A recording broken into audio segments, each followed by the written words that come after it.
Lecture from the Fifth Gospel, given by Samael Aun Weor in Xochimilco Park in Mexico City. It is necessary to learn to not create problems in life. It is preferable, rather, to go out into the countryside to carry out a life that is in harmony with the infinite. Problems are nothing more than mental forms created by the mind. What is a problem? It is a mental form with two poles, one positive and the other negative. These forms are sustained by the mind and stop existing when the mind stops sustaining them. What is it that we must do? Resolve problems? No, that is not what we need. Then what? What is needed to dissolve them? How can they be dissolved? Simply by forgetting them. When one has a preoccupation, go out for a bit into the countryside and try to enter into harmony with things, with everything that one is, with everything that has been, and with everything that will be. To forget problems is basic. You will tell me that it is impossible to forget problems, but yes, it is possible. When one wants to forget them, the only thing one has to do is put to work any of the other centers of the organic machine. Remember that the human organism has 5 very important centers or cylinders. First, the intellectual center, located in the brain. Second, the emotional center, which is naturally located in the solar plexus and sympathetic nervous centers. Third, the motor center, found in the upper part of the dorsal spine. Fourth, the instinctive center, located in the lower part of the dorsal spine. And fifth, the sexual center, obviously found in the sex. These 5 centers are basic and indispensable, and it is necessary to learn to manage them. Let's synthesize a bit. Let's think solely about the intellectual center, or in other words, the merely intellectual man. Let's think about the emotional man, and let's also think about the motor instinctive sexual man. Thus, by synthesizing, I believe that we are going to understand, right? Now, in respect to the intellectual man, he is the one who creates problems of all kinds. If you have problems, I already said that they are resolved by forgetting them. That what is important is to not resolve them once and for all, but rather to dissolve them, and in order to do that it is necessary to forget them. Therefore, how to act?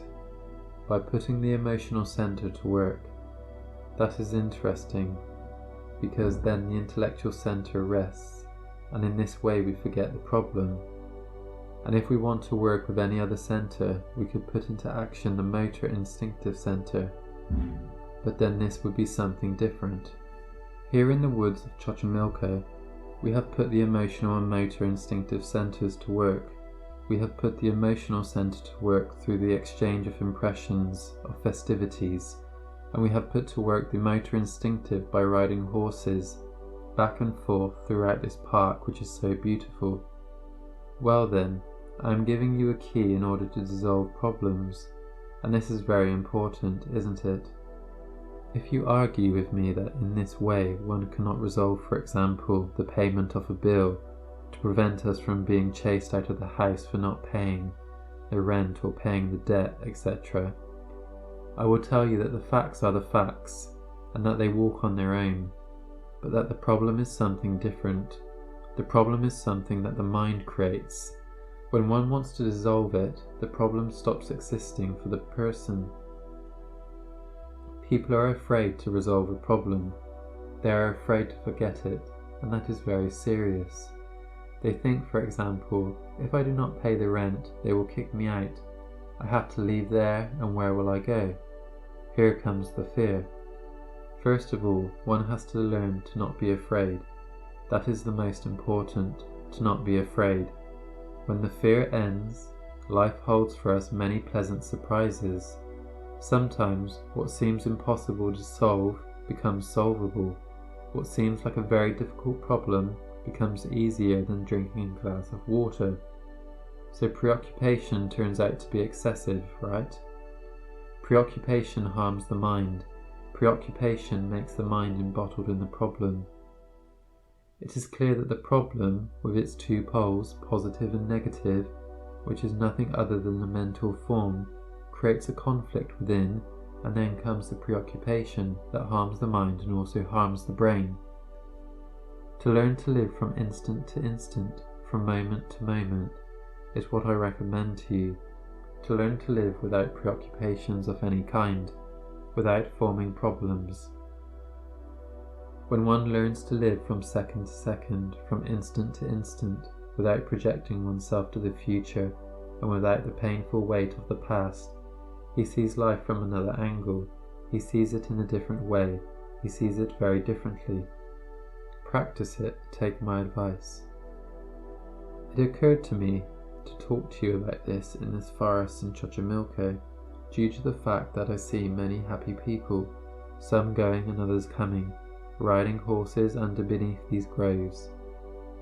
The poor people come to flee from the problems that they themselves have truly created, but as much as they flee, if they do not forget them, the problems will continue existing. So then, that is the advice that I give you. Never feel fear for anything. Now, with this, I do not mean to say that you are not to do anything, that you should not work, that there is no need to acquire money in order to subsist or to pay the debts, etc. It is necessary to do all of this, but without creating problems in the mind. Learn to manage the three brains, the intellectual, the emotional, the motor, and you will see how things change.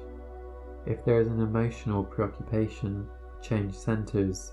Put the motor instinctive center to work, to go out for a walk, ride a horse, walk, no matter how much it may be, but do something different, and you will see that you will not drain your vitality. The physical body will marvelously be rejuvenated, etc. That, then, is the advice I give you. In Asia, there is a very interesting Buddhist monastery. The monks there live 400 or 500 years because they know how to manage the intellectual brain, the emotional brain, and the motor brain. When the intellectual brain tires, they use the emotional brain. When the emotional brain tires, they use the motor brain, and in that way they keep the energy. They do not waste their vital values. There are those who believe that when one comes to the world, it is because they were supposed to be born on that day and specific hour. Well, about that I have nothing to discuss, but in addition, they think that one is to die on a specific date and at a specific age, and yes, that is something arguable. What happens is that the lords of karma give a specific capital of vital values, which are deposited in the intellectual, emotional, and motor brains. If one wastes any of them, he dies very rapidly. But if one conserves their values, he can live up to 90 or 100 years old and even more. So what one has to do is to learn to manage the three brains. Understood? Comprehend why I speak to you about the intellectual man, the emotional man, and the motor instinctive man. Learn then to manage the three brains with perfect balance, and you will see that you can conserve your vital values and live a long life. This is similar to the man goes travelling with a specific amount of money. If he wastes the money, he will not reach the end of the journey. But if he conserves it, he will not only reach the end, but he will also have the resources to pay for a magnificent hotel and to return home tranquilly. Thus, I repeat, learn how to manage the three brains. Have you understood me? One always keeps dying in parts. Pay attention that President Roosevelt, for example, began to die when he contracted paralysis. That's to say, the paralysis of his motor brain was the beginning that produced his death over the long run. And about others, there are those who die because of the intellectual brain. They abuse the intellect so much. They have so many preoccupations that they waste the values that are in the brain, and that's where it begins, until they finally die. There are also others, like movie actors, who abuse the emotional brain. That's where it begins, until in the end their heart is affected and they die. This is the way the humanity is. Do not follow that path. Learn to manage the three brains with perfect equilibrium. Do not squander the vital values, and you will reach old age